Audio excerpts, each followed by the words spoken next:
No sabes qué quieres hacer con tu vida. Eso es lo que dices cuando alguien pregunta. Eso es lo que te dices a ti mismo en los momentos de honestidad nocturna, cuando el ruido del día se apaga y queda esa sensación de fondo de estar parado en un lugar sin saber hacia dónde ir. Que no encuentras tu dirección.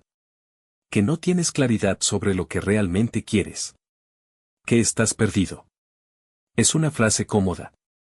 Perdido implica que el problema es externo. Que el mapa falta. Que la señal no llega. Que si tuvieras más información, más claridad, más tiempo para pensar, encontrarías el camino. Pero hay algo que no encaja en esa narrativa. Hay cosas que sí sabes. Sabes qué conversación llevas meses postergando. Sabes qué decisión temes tomar. Sabes cuál es el camino que más sentido tiene aunque lo estés ignorando. Sabes qué parte de tu vida necesita un cambio que te asusta hacer. No estás perdido. Estás evitando. Y la diferencia entre esas dos cosas es la diferencia entre buscar un mapa y admitir que ya sabes dónde está el camino. El cerebro tiene una habilidad extraordinaria para convertir el miedo en confusión. No lo hace con malicia. Lo hace porque es mucho más tolerable decir no sé qué quiero que decirse exactamente qué quiero y me aterra intentarlo. La confusión es pasiva. No requiere acción. No requiere rendición de cuentas. Puede sostenerse indefinidamente mientras esperas la claridad que supuestamente llegará en algún momento. El miedo es activo. Nombrar el miedo implica reconocer que hay algo que enfrentar. Que el problema no es la falta de información sino la presencia de algo que prefieres no ver. Los psicólogos tienen un término para este proceso de transformar el miedo en confusión cognitiva. Lo llaman niebla defensiva. Es la generación inconsciente de ambigüedad mental como mecanismo de protección contra la ansiedad de lo que está claramente visible pero duele mirar. No es actuación. No es mentira deliberada. Es el sistema nervioso haciendo exactamente lo que fue diseñado para hacer, reducir la amenaza percibida, y si la amenaza viene de algo que sabes, una manera eficaz de reducirla es dejar de saber. La niebla no oscurece lo que no existe. Oscurece lo que existe y asusta demasiado para mirarlo directamente. Entonces llega la pregunta que corta la niebla. ¿No qué quiero hacer con mi vida? Esa pregunta es demasiado grande, demasiado abstracta, demasiado cargada de expectativa para producir respuestas genuinas. El cerebro en modo de evitación puede sostener esa pregunta indefinidamente sin responderla porque cualquier respuesta que empiece a formarse puede ser invalidada inmediatamente con pero no sé si es lo correcto, o pero y si me equivoco, o pero primero necesito saber más. La pregunta que sí produce respuestas es más pequeña y más concreta. ¿Qué es lo que sé que debería hacer y no estoy haciendo? Esa pregunta tiene respuesta. La tienes ahora mismo. No tienes que pensar mucho. No tienes que buscarla. Está ahí, en el primer pensamiento que llegó antes de que el sistema defensivo pudiera bloquearla. Esa llamada que deberías hacer. Esa conversación que deberías tener. Ese camino que deberías explorar. Esa situación de la que deberías salir. Esa cosa que deberías empezar. No es que no lo sabes. Es que saberlo tiene un costo que no has estado dispuesto a pagar todavía. La evitación tiene una arquitectura específica que vale la pena conocer porque una vez que la ves es difícil no verla en todas sus formas. El primer nivel es la evitación conductual directa. Simplemente no hacer la cosa. No llamar. No hablar. No empezar. No decidir. Es la forma más obvia y la más fácil de identificar cuando hay suficiente honestidad para mirarla. El segundo nivel es la evitación a través de sustitución. Hacer muchas otras cosas para no tener que hacer la cosa que evitas. Estar ocupado de manera genuina pero estratégicamente orientada hacia todo menos hacia lo que importa. La lista de tareas siempre llena. Los proyectos secundarios siempre en marcha. Una actividad que termina y otra que empieza, con una eficiencia impresionante aplicada a todo lo que no es lo central. La ocupación como forma de evitación es particularmente eficaz porque se parece al progreso. Desde afuera y a veces desde adentro, parece que estás avanzando. Estás activo, productivo, en movimiento. Pero el movimiento es lateral. Circular. Cuidadosamente orientado alrededor de lo que no se toca. El tercer nivel es la evitación cognitiva. Pensar sobre la cosa en lugar de hacer algo respecto a ella. Analizar, planificar, investigar, considerar opciones, construir marcos conceptuales detallados, hablar sobre ello, escribir sobre ello. Todo el aparato intelectual movilizado hacia la cosa que se evita de una manera que produce la sensación de estar trabajando en ella sin producir el movimiento real que la enfrentaría. Este nivel es el más sofisticado y el más difícil de identificar porque genuinamente se siente como progreso. Las ideas son más claras. El plan está más detallado. La comprensión es más profunda. Y sin embargo el comportamiento que realmente importa sigue sin ocurrir. ¿Reconoces alguno de esos niveles? Probablemente más de uno. Hay algo que la evitación siempre tiene en su centro aunque se exprese de maneras diferentes en cada persona. Es la protección de algo que valoras. La evitación no es aleatoria. Siempre hay una razón específica por la que ese comportamiento particular, esa decisión particular, esa conversación particular, genera suficiente amenaza como para activar el sistema de evitación. Y esa razón casi siempre apunta hacia algo que importa. Si evitas iniciar el proyecto creativo es porque te importa lo suficiente como para que el fracaso duela de verdad. Si evitas la conversación difícil es porque la relación te importa lo suficiente como para que el conflicto sea una amenaza real.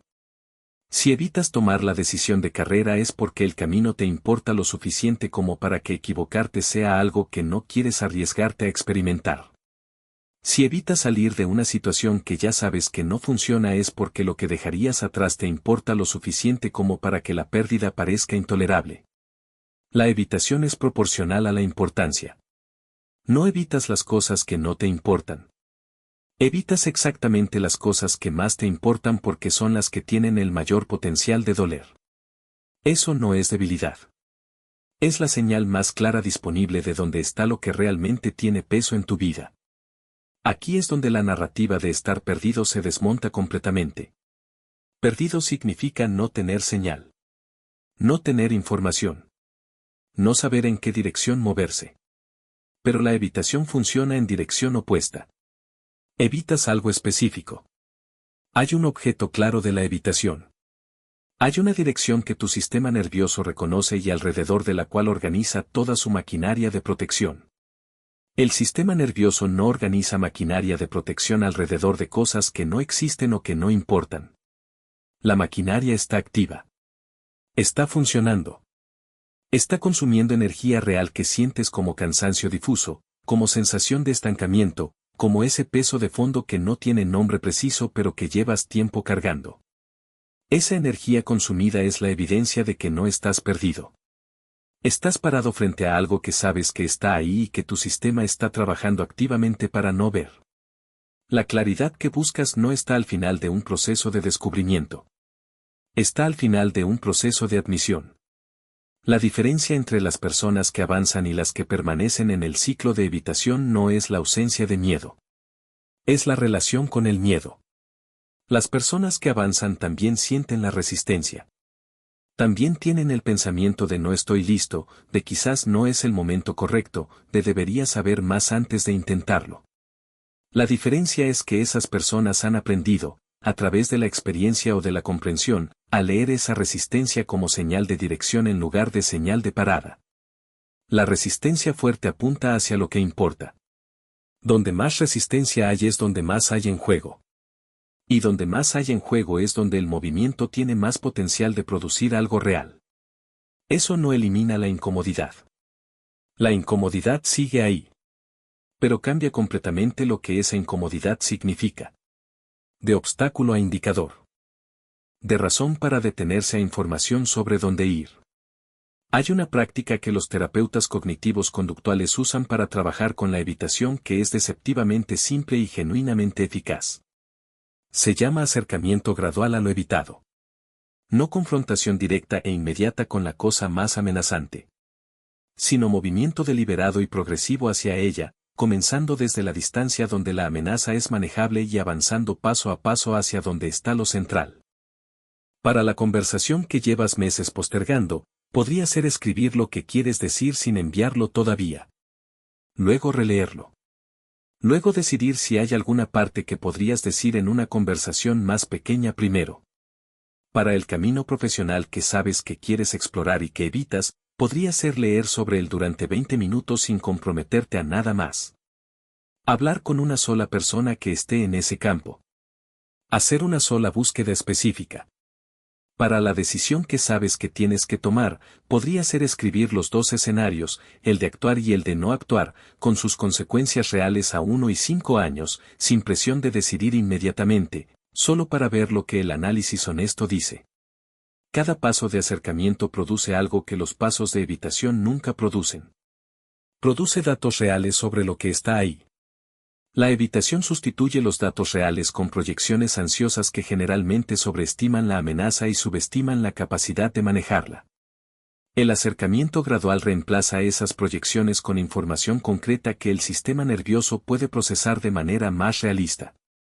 Y esa información concreta, casi siempre, reduce la amenaza percibida más que cualquier cantidad de preparación mental en la distancia. Entonces llegas al punto que no puedes no ver. Lo que llevas tiempo llamando estar perdido tiene una forma más precisa. Es la distancia que mantuviste deliberadamente entre tú y algo que ya sabes. La brecha entre lo que tu sistema reconoce como verdadero y lo que te permites admitir que es verdadero. El espacio en que vive la niebla defensiva, nutrida por el miedo a lo que admitir implicaría tener que hacer. Eso no es un defecto.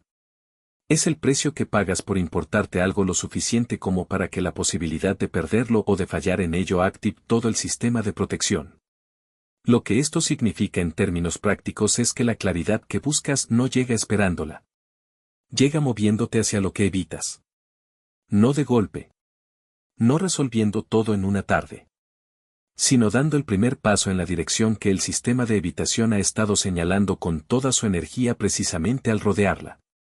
La dirección de la evitación es la dirección del mapa. No estás perdido. Nunca lo estuviste. Solo estabas parado en el borde de lo que importa, mirando hacia otro lado. Y hoy, por primera vez en mucho tiempo, te has girado.